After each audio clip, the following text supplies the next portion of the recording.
I'm Mike Costello, and I'd like to talk to you for a few moments about independence. We think very often that independence is one of the great joys and happinesses that we have of life, that it's a source of success and brings us a great deal of satisfaction. And certainly that's true. We want to be independent people. We want to be able to care for ourselves. We want to be able to make our own decisions, to live our own lives. And that independence gives us a sense and a feeling of control over our existence and over the life that we have. But really what we find so often is the more control that we have, the less control we feel that we have. And so sometimes it's not the independence that we really need, but it is the interdependence that we need and want between ourselves and others and some infinite source of intelligence or some source of divinity, whether we call it God or higher power or whatever that source may be. Independence is great some of the time. But all of the time, we need to have an experience of interdependence. We need to operate from a center, a consciousness, and an awareness of the importance of interdependence for our happiness and for our success. Think for a minute, if you will, about the things that you've done in your life totally yourself, all yourself, without the help, the influence of anyone else. Very, very few experiences. Probably you can't think of one. When I think of something that I've done all by myself, I go way back in my early life, and one of the things that I believed that I did by myself was to buy my first car. It was an exciting experience. It gave me mobility. It gave me freedom. It put me really in control of my life. I was a 16-year-old young man interested in going where I wanted to go, doing the things that I wanted to do, and I thought if I had that car, I'd be able to do those things, and it would give me great independence. And as I look back on the experience of getting that car, coming to have it for my own, and then the things that it gave me a lot of independence. And I could actually say and share with you that I did it myself, but I really didn't when I look at the experience. It was an interdependent experience. I wanted a car, just like any teenager, and so I decided to go looking for a car, and I went to a car lot and I bought a car. I had to borrow money from an uncle, and he loaned me the money. I took the money down, bought the car, paid for it, had it, drove it out, and it took me from place to place. I made payments to him on a monthly basis, and I paid off that car, and I had a very great sense of accomplishment. I felt that that was an independent act, but really it was a dynamically interdependent act.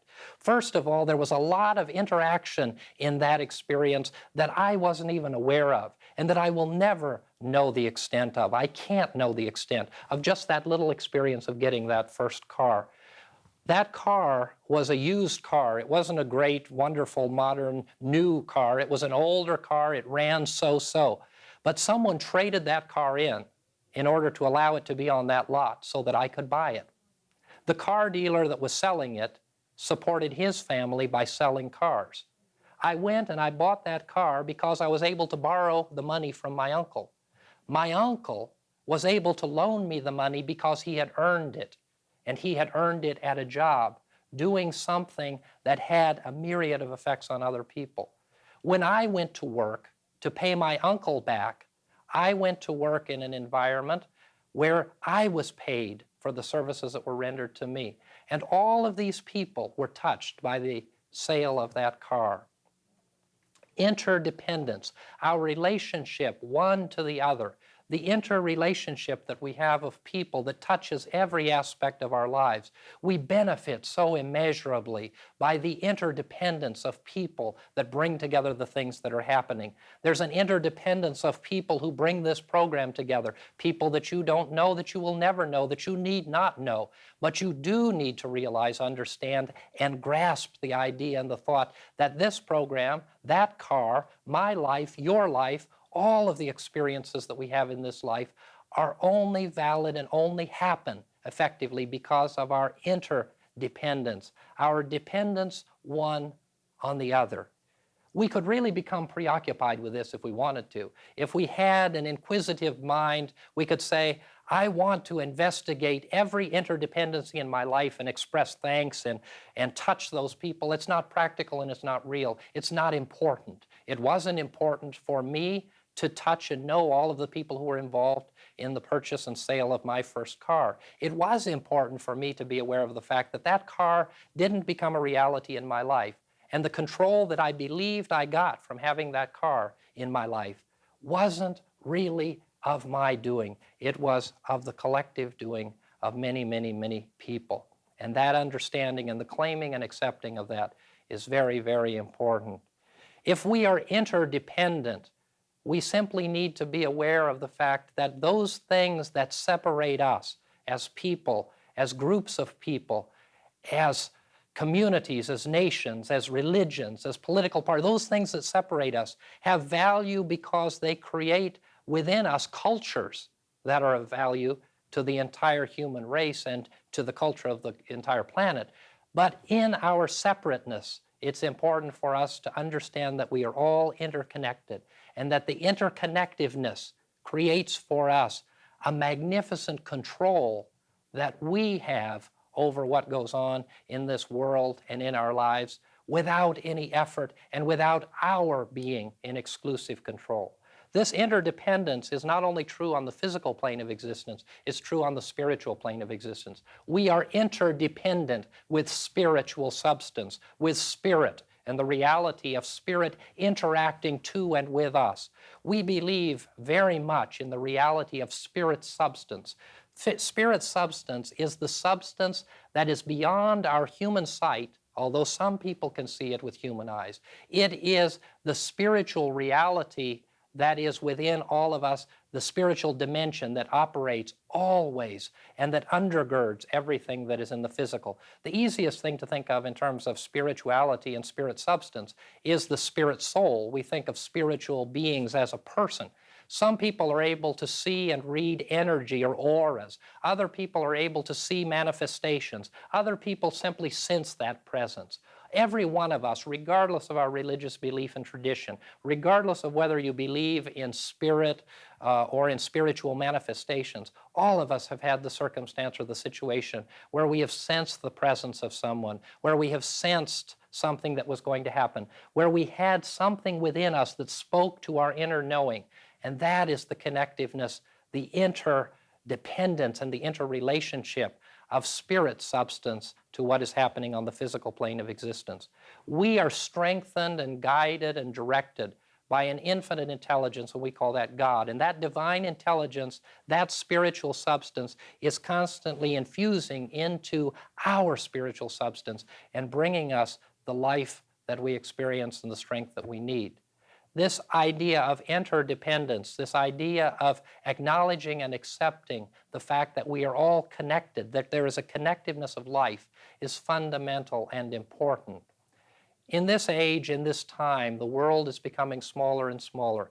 We're coming to a greater and more dynamic understanding and reality of our commonality, the commonality of the human race as a global consciousness, the commonality of our lives as spiritual beings. We see that in the ecumenical and the interfaith movements that are taking place.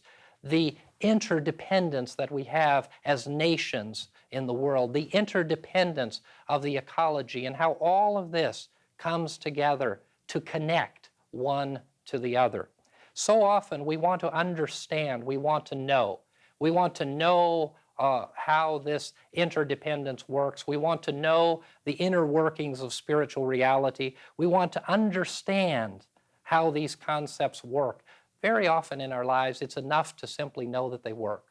That car that I bought when I was 16 years old ran in kind of a hit and miss fashion. Sometimes it ran and sometimes it didn't. And I had to rely completely upon the people at the garage to fix it. I'm not a mechanical person.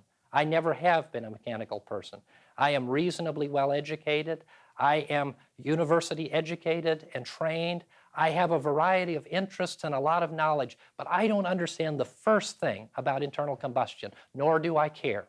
I didn't know when I was 16, and I don't know when I'm 45, and I won't know when I'm 65 because internal combustion isn't important to me. What is important is that when you sit down at the wheel of a car and turn the key, the engine starts, you can direct the car, and away you go. If you have a burning desire to understand it, you can devote your life to it and you can understand it and come to know it. But if you don't, you can still benefit from the reality of that car's presence. Aerodynamics, another example in the physical form. I don't know how airplanes fly. That may seem like a ridiculous thing for someone to say, but I don't understand it. I don't really care. I don't fear that the plane won't fly. I know that it'll fly. I have no hesitancy in buying a ticket, getting on a plane, and flying anywhere in the world. The dynamic is that all of the things that are necessary to make that plane fly, all of the things that are necessary to make that car run, all of those things work harmoniously and as they are needed to come together to provide a dimension of reality. And so it is with the spiritual dimension of our lives. So it is with the universal laws. So it is with the physical reality of our existence. We won't always know, at least not in this physical life. But what we do need to know and accept is that we are all connected. We are all interdependent. And in our interdependence upon each other, those around us, those we see and those we don't see, and our interdependence upon that spiritual dimension of our lives that we may not understand any better than we do some of the physical dimensions of our life, that spiritual dimension interfused with us in the physical and the spiritual will bring us great enlightenment and magnificent empowerment. Happiness and success are not based upon issues of control. Happiness and success are not based upon what we know. Happiness and success are simply a source coming from and experiencing out of our acceptance of the interdependence that we have with others and with God. And if we accept and embrace that concept of interdependence, we don't need to know, but we do realize and experience the reality of a happy and a successful life and an experience that is punctuated with joyful and overcoming experiences. In our fellowship, we believe in prayer. We believe in prayer as a centering force. It is an opportunity for us to come together and to strengthen one another in a vibration of meditation and spiritual reality. So at this point in the program, we invite you to pause with us for just a moment of reflection and prayer. Eternal God, we gather our hearts and minds together in the thankful anticipation of the interdependence that you are going to bring forth in all of our lives. And as we accept the interdependence of your reality in our lives and the spiritual laws that operate therein, we know that we are independent and free children of God, empowered to do great and wonderful things, and we accept the success and happiness that you bring to us as a loving Father. We know these things in the name of faith, in the name of hope, in the name of love. Amen. That's a wonderful lesson and a good reminder that we're all interdependent, that we're all one. In essence, we are all one. And there's an interconnectedness with all of life. And I think that one of the greatest attributes of spiritual living is gratitude. So if we show our gratitude to others, then we're like paying our dues. And one way we can do that is the last thing at night, go into our retrospective modality, and in retrospection, we can review the day and then offer gratitude to God for those people who have impacted on our lives in a positive way. That's very true. Yes, the expression of gratitude and thanksgiving for the things that have come to us and the things that we don't know about, the myriad of people who have come into contact with our lives.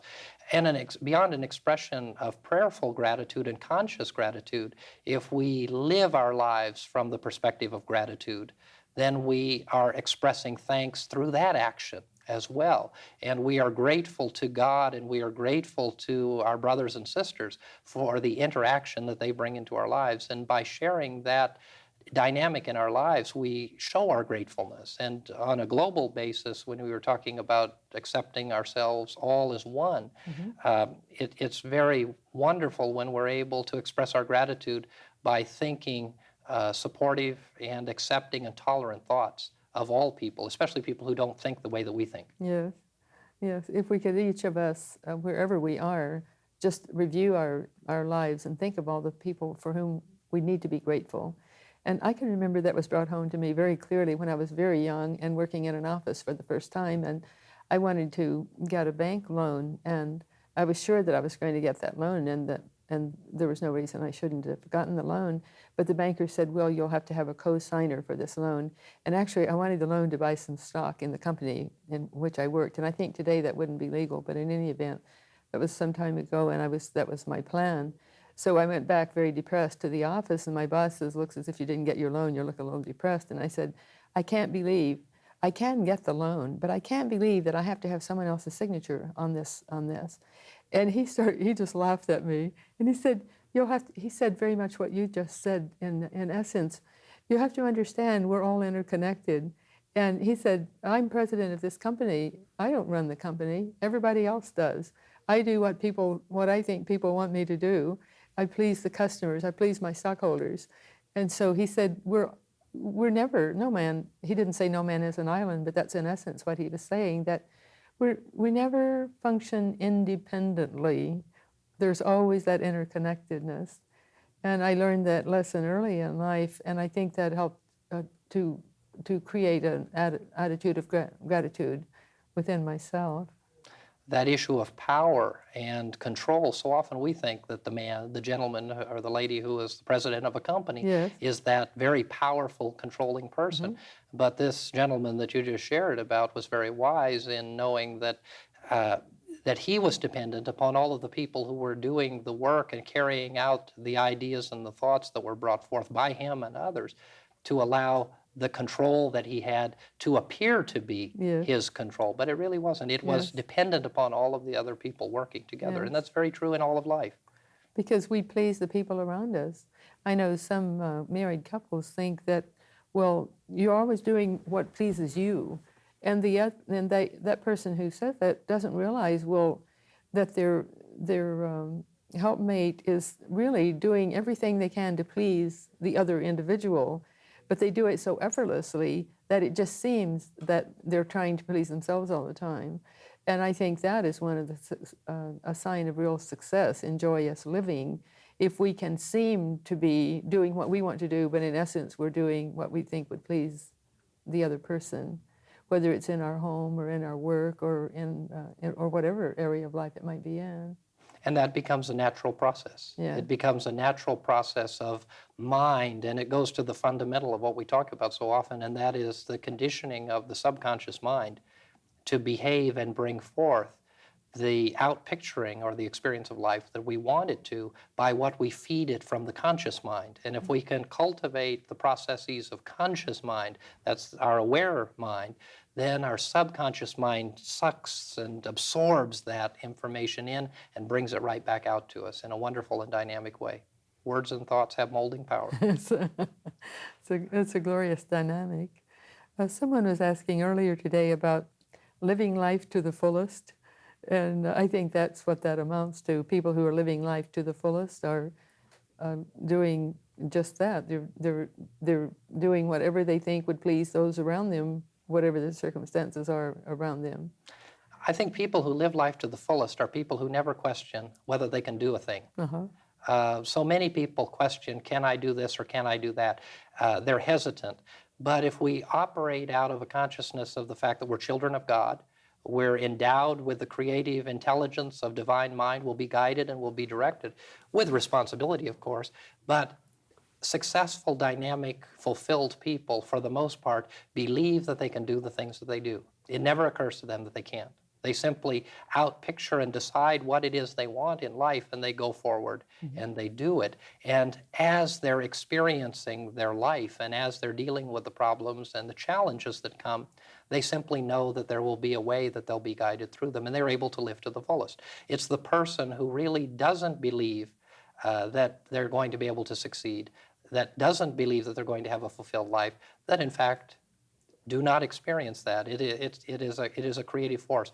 Not to be unkind, but the statement that the rich get richer and the poor get poorer, that mentality is a reality. And so if we have a mentality of prosperity and we are poor, or if we take it out of the physical sense from a financial standpoint, but if we have a mentality that says, I'm weak and limited, and we build into that a consciousness or a thought that I am not weak, I am not limited, I am powerful, I am whole, I am healthy, I am a child of God, the use of affirmations is a wonderful technique, then we begin to build in a positive way and have a fulfilled life. But the reality is that like attracts like, and that people who are unfulfilled, if they claim to be unfulfilled and if they continue to operate in that thought process, they will indeed be unfulfilled. They will indeed be unhappy. You can recognize that person who is fulfilled by the way they go through life with they have an inner glow that exudes outwardly.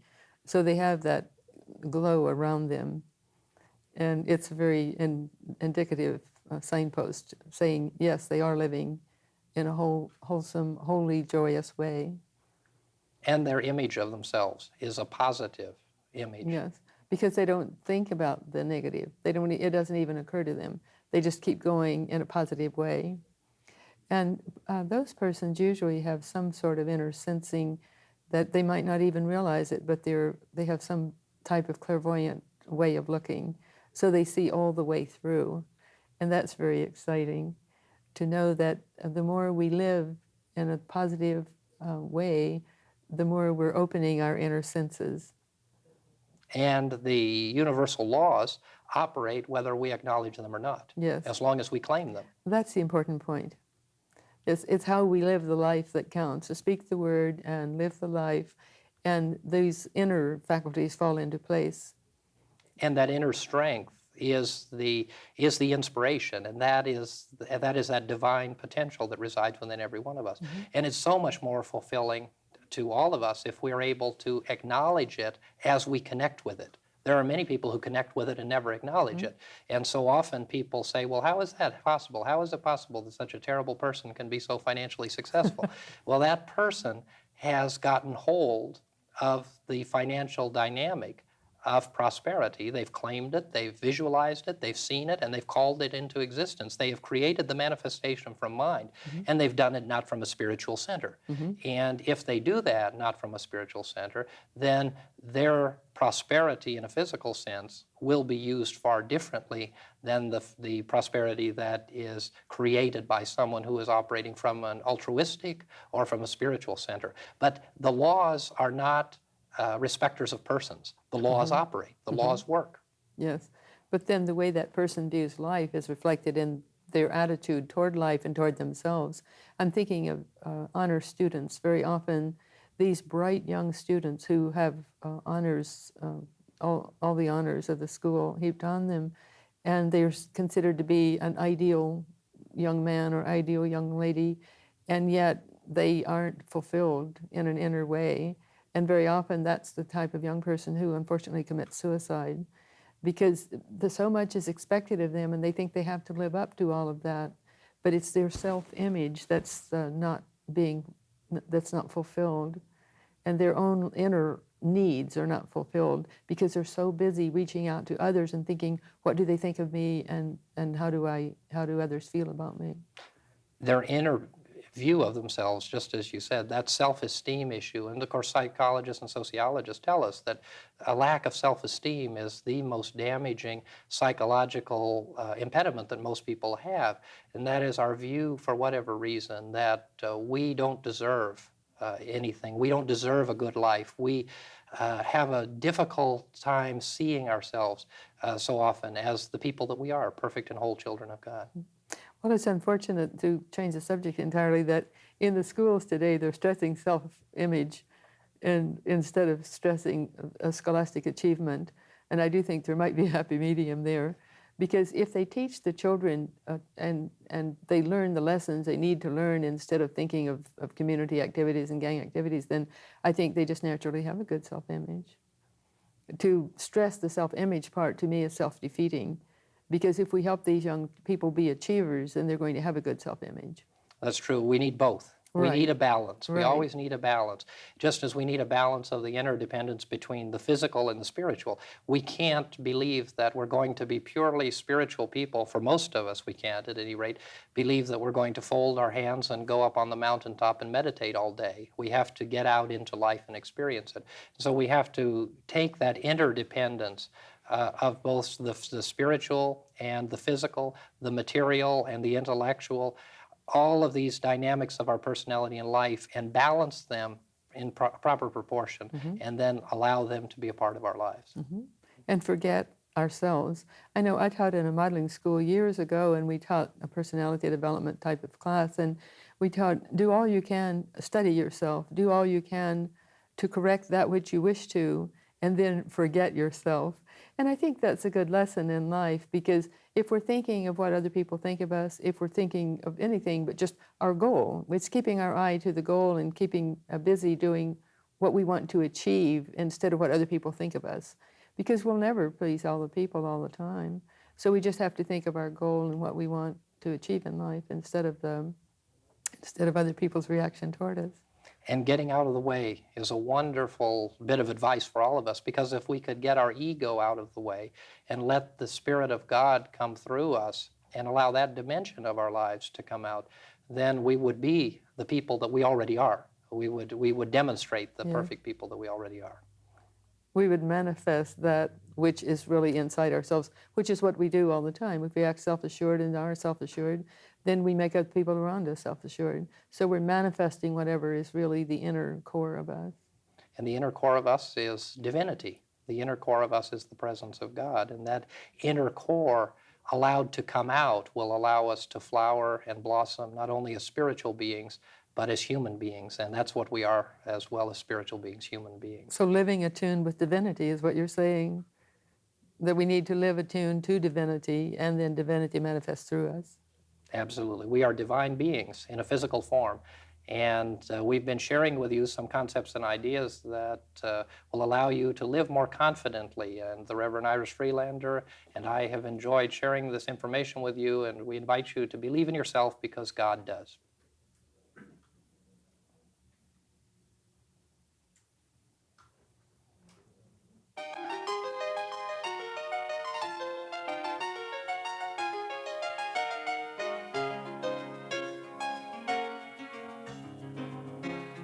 Confident living, banner of might, comes from the Spirit with glorious light. Confident living cleanses my soul, giving the Spirit